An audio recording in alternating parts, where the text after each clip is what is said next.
অনেক কিছু বলে, এমনটাই মন্তব্য করেছেন আশিক ইসলাম। লন্ডনের বৈঠকের বিষয় ও সিদ্ধান্ত স্পষ্ট করুন বলে মন্তব্য করেছে চরমোনাই পীর। ইরানের নতুন ব্যালিস্টিক হামলায় কাঁপছে ইসরায়েল। ইসরায়েলের দিকে 200 ক্ষেপণাস্ত্র ও ড্রোন ছুড়ল ইরান। এতক্ষণ শুনছিলেন সংবাদ শিরোনাম, এবারে বিস্তারিত।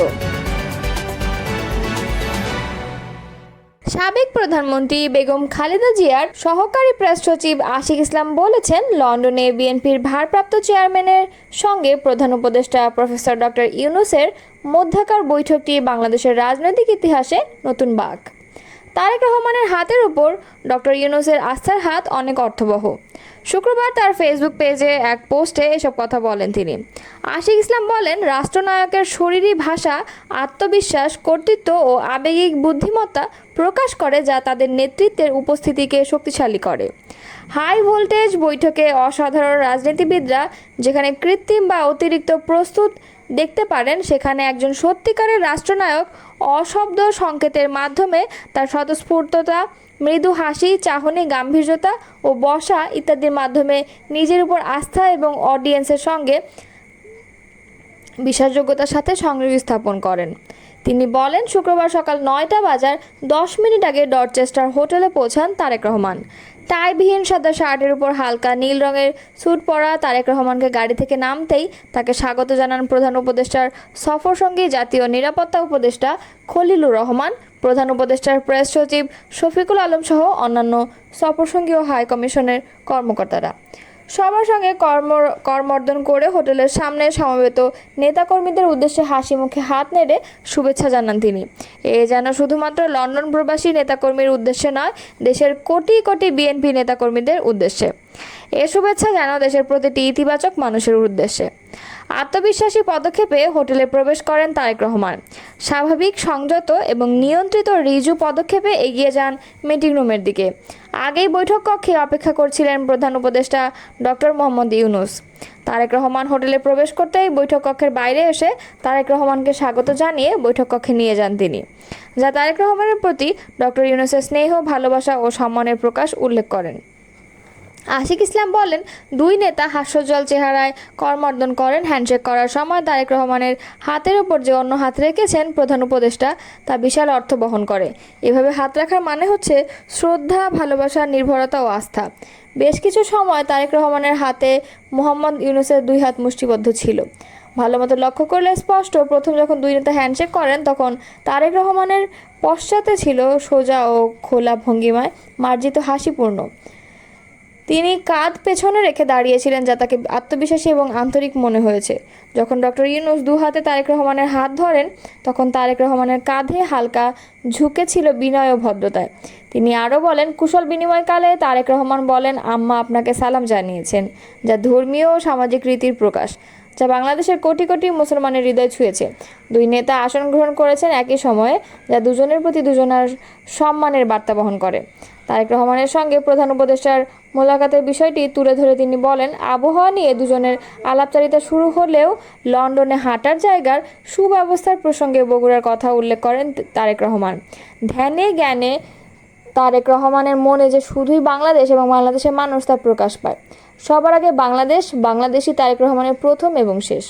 বৈঠকে বসা অবস্থায় তারেক রহমানের দু হাত ছিল বিভিন্ন অবস্থায়, এর মধ্যে বেশি ছিল দুই অবস্থায়। কখনো দেখা গেছে তারেক রহমানের খোলা হাতের তালু, যা সততা ও স্বচ্ছতার ইঙ্গিত বহন করে। আবার কখনো দেখা গেছে করবন্ধন উন্মুক্ত তালু, যা সাধারণত সম্মান, সম্মতি, প্রতিশ্রুতি, একাত্মতা ও ঐক্যবদ্ধ হওয়ার প্রতীক হিসেবে ব্যবহৃত হয়। দুজনের মধ্যে সৌহার্দ্যপূর্ণ আলাপচারিতার বিষয়ে আশিক ইসলাম বলেন, কথা বলার সময় তারেক রহমানের মুখের অভিব্যক্তি ছিল শান্ত, সংযত এবং মার্জিত, উষ্ণ, হাসিপূর্ণ, কিন্তু অতিরিক্ত নয়। ডক্টর ইউনূসের কথা শোনার ক্ষেত্রে তারেক রহমানের সক্রিয় শ্রবণের অভিব্যক্তি প্রকাশ পেয়েছে। তারেক রহমানের মাথা হালকাভাবে বামে ছিল, যা ডক্টর ইউনূসের কথা মনোযোগ সহ শোনা ও সম্মানের প্রকাশ। লন্ডনে প্রধান উপদেষ্টা ও বিএনপির ভারপ্রাপ্ত চেয়ারম্যানের মধ্যে অনুষ্ঠিত একান্ত বৈঠকের বিষয় সিদ্ধান্ত পরিষ্কার করার আহ্বান জানিয়েছেন ইসলামী আন্দোলন বাংলাদেশের আমির মুফতি সৈয়দ মোহাম্মদ রেজাউল করিম পীর সাহেব চরমোনাই। রোববার পুরানা পল্টনে দলীয় কার্যালয়ে সিনিয়র দায়িত্বশীলদের সঙ্গে দেশের চলমান পরিস্থিতি নিয়ে আলোচনাকালে এই কথা বলেন তিনি বলেন, প্রধান উপদেষ্টা ও বিএনপির ভারপ্রাপ্ত চেয়ারম্যানের বৈঠক দেশের রাজনীতিতে কিছু সংকট সমাধানে গুরুত্বপূর্ণ ভূমিকা রাখলেও এই বৈঠক রাজনীতিতে এক ধরনের অস্বস্তিও তৈরি করেছে। বিশেষত দুই পক্ষের প্রতিনিধি সহ বৈঠকের পরে দুই নেতার একান্ত বৈঠক রাজনীতিতে কিছু প্রশ্ন তৈরি করেছে।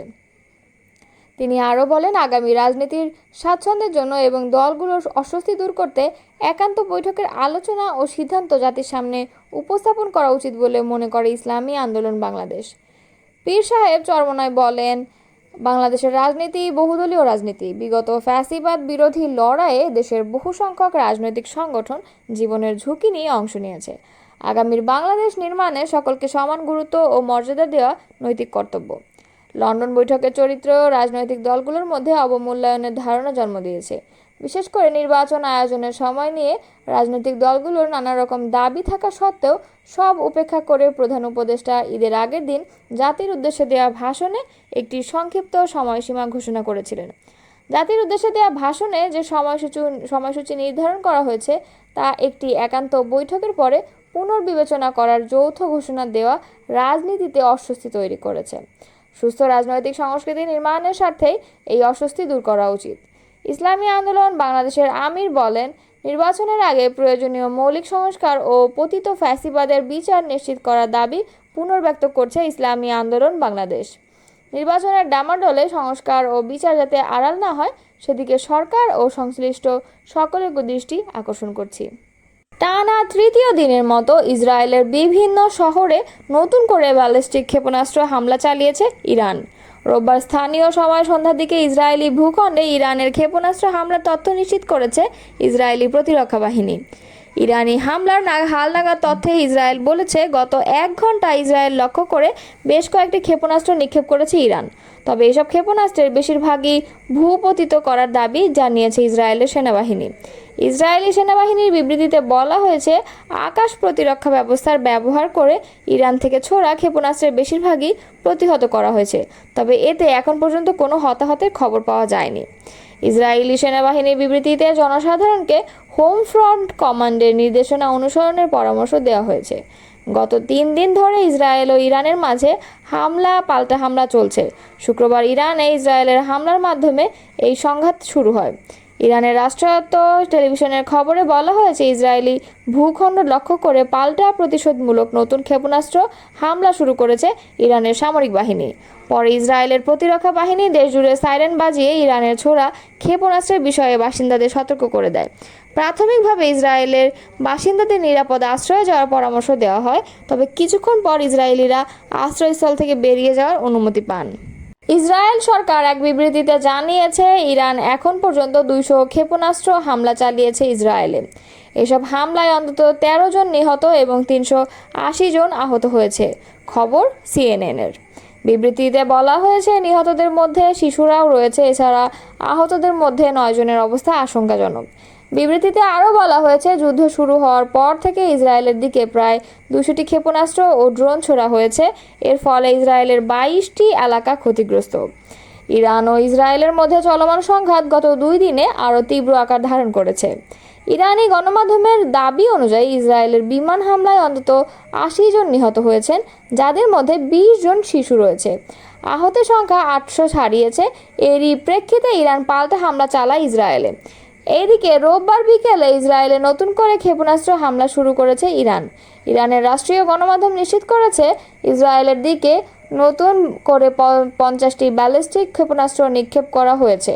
এবারই প্রথম দিনের আলোয় হামলা শুরু করেছে ইরান।